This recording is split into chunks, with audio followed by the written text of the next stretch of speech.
How to give your staff an end of the year they will never forget.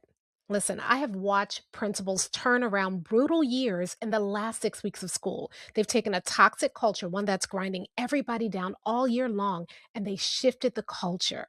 Because the end of the year can be one of the most powerful culture building moments you have, and most principals waste it. So today I'm going to show you how to use it the right way. So here's what I'm saying. It's April, and you know what that means. The hallway feels different. The energy that got everybody through January and February, it's gone, right? Your teachers are still showing up, they're still doing the work, but I don't know, there's a flatness to it. Maybe that's the way to describe it. The finish line is visible, and somehow that makes the distance from here to the end of the year feel longer and not shorter. And you're counting down, and so are they. And somewhere in the back of your mind, you start to think, I'm not sure this year went the way I wanted to. Maybe it was an initiative that never quite got traction, or maybe it's a team that didn't quite gel the way that you hoped. Maybe the data moved, but not enough. Maybe the data didn't move at all. Whatever it was, you're carrying it. And right now, with only a few weeks left, it feels a little late to do anything about it. So you're just surviving the year.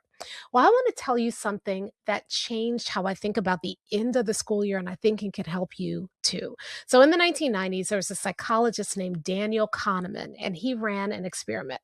So, he had the participants in the experiment submerge their hand in painfully cold water for 60 seconds. Now, he didn't tell them how long they were in there, he just told them to start and then stop. And that was the first trial. Just put your hand in the water. Then the next trial, they did it again. It was the same 60 seconds of the same painful cold water, but this time, without telling them, he kept their hands in for 30 more seconds. Except during those last 30 seconds, the water warmed up just a little bit, ever so slightly. It was still cold, it was still uncomfortable, even painful, but it was just a few degrees less painful than before.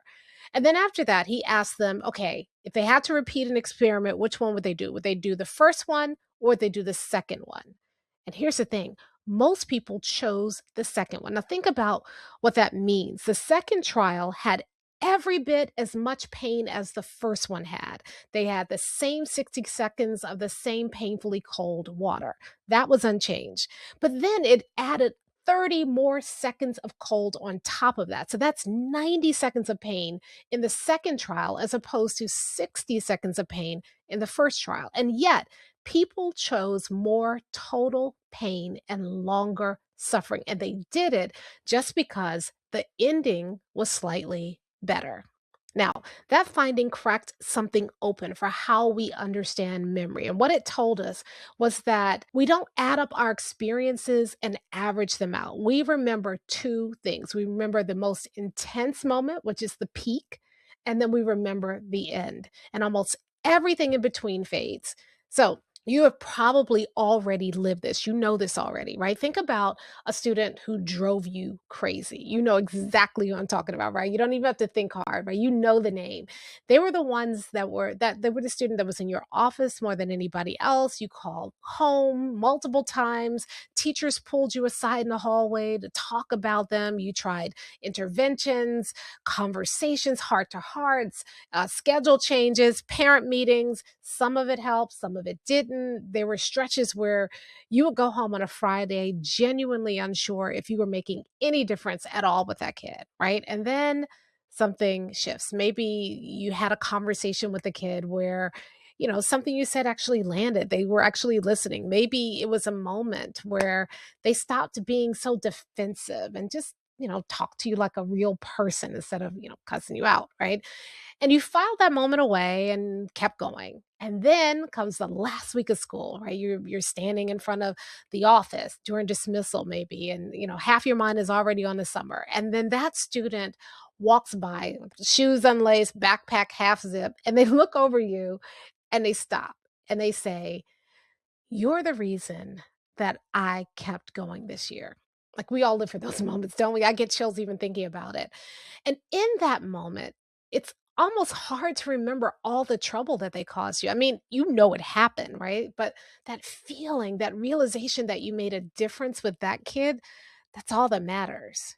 Well, that's the peak end rule in action. We've all experienced it without realizing that it even had a name.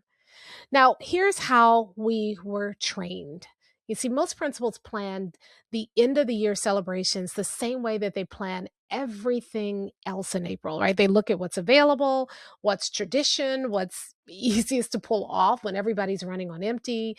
And nobody taught us that the end of the year was an opportunity to build culture. We were just trained to survive it. So we do what we were taught, right? If there's money, pizza for the staff, or, awards assembly for the kids, or, maybe we spend our time putting together slideshows set to, a really moving song that, one that's likely to elicit tears from our staff. Maybe we even do like a big picnic or a field day with a dunk tank if somebody volunteers to sit in it, right? But it, even though it comes from a good place, we throw these celebrations because we care deeply about our people, and yes, we're exhausted, but our staff is exhausted too, and we want to send everybody out the door feeling appreciated, and none of that is bad. So hear me on that. That's not bad. It's just forgettable. And forgettable is dangerous because the end of the year doesn't just close the chapter, it writes the summary. Whatever your staff and students feel in the last 4 to 6 weeks is what they'll use to make sense of everything that came before, the wins, the hard moments, the growth, all of it gets filtered through how the year ends. So if you don't design that ending deliberately, exhaustion does it for you. And exhaustion has a very specific story that it tells. It says, this year was something to survive, not something that was built, not something that proved what this school is capable of, just something that finally mercifully ended. And that story doesn't just stay in May or June either. It walks back through the doors in August. It shapes how your staff shows up on the first day, how much energy they bring to the first initiative, how quickly they trust that this year will be different. The culture that ends on survival doesn't automatically reset in August. It picks up exactly where it left off, tired, chaotic, fine, right? That's not the story this year deserves. So here's the 100% principle. The end of the year isn't a finish line. It's the most important culture building opportunity you have left, and it only works if you design it on purpose. You see, 100% principle doesn't ask, how do we celebrate the end of the year? That's not their question. They're asking, what do I want my staff and students to believe about this school and about themselves when they walk out that door on the last day? And then they build backward from that. So the end moment that you create will either reinforce your vision or not. It'll either tell your people this is who we are, or it tells them nothing at all. And unfortunately, most of the end of the year events that we have been trained to plan tell them nothing at all. Now here's why it matters. I want you to think about what your staff is carrying into the last few weeks of school. It's been a long year, right? Some of them are depleted in ways that they won't fully feel until they sleep for 3 days straight in the summer, right? Some of them have had wins that they're proud of, and they've had hard moments that they're still processing. And some of them are even quietly wondering whether or not they want to continue to do this, right? So they are right now wide open to having this year defined for them. And that's not a metaphor, that's the Kahneman finding applied to your building. The peak and the end are still unwritten. And the story of this year, the version that lives in your teacher's memories, the one that they tell their families at the dinner table, the one that determines whether they come back in August with energy or with resignation, that story is still being written. And here's what I think most principals don't realize. The staff party that you throw in the last week of school is not just a party. It is, whether you intend it or not, a statement about what this year meant.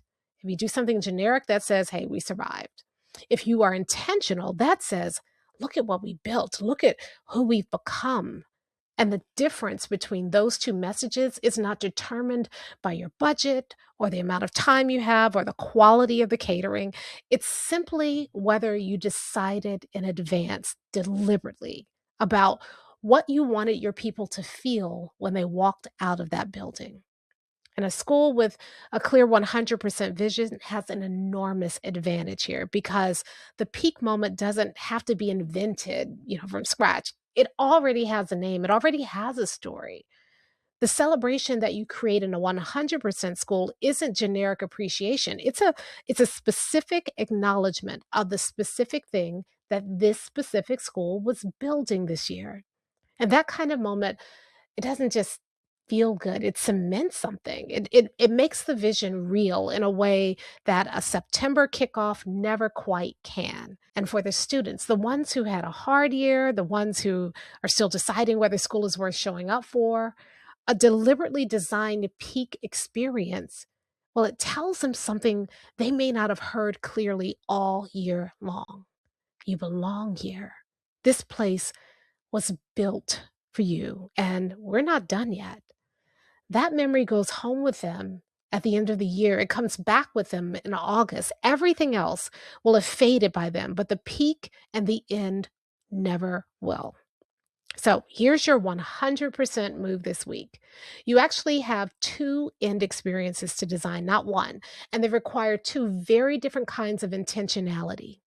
For your students, every school has visible students. Those are the ones who won the awards, who made the team, who got the lead in the play, who made honor roll. They all have a peak moment, whether you design one or not. The ceremony, the announcement, the applause will do that work for you.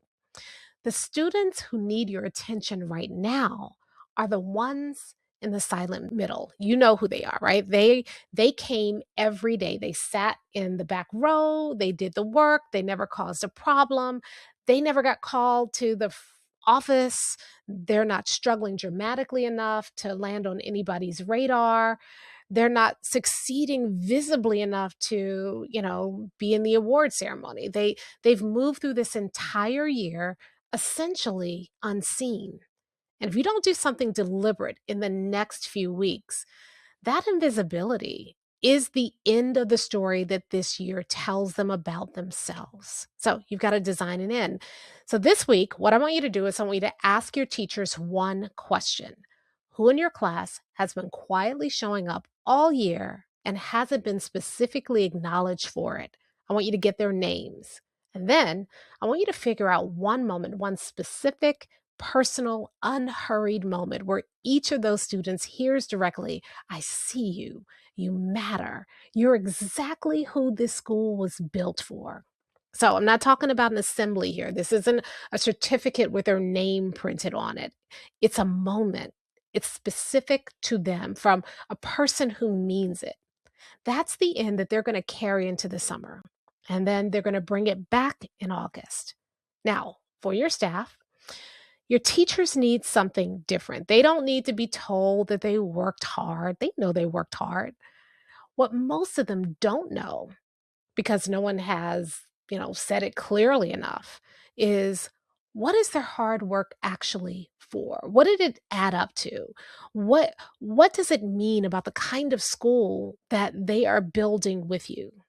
So for your staff, you need to start there with the meaning. Before you plan a single end of the year event, you need to find the meaning because without it, even the best moments will fall flat.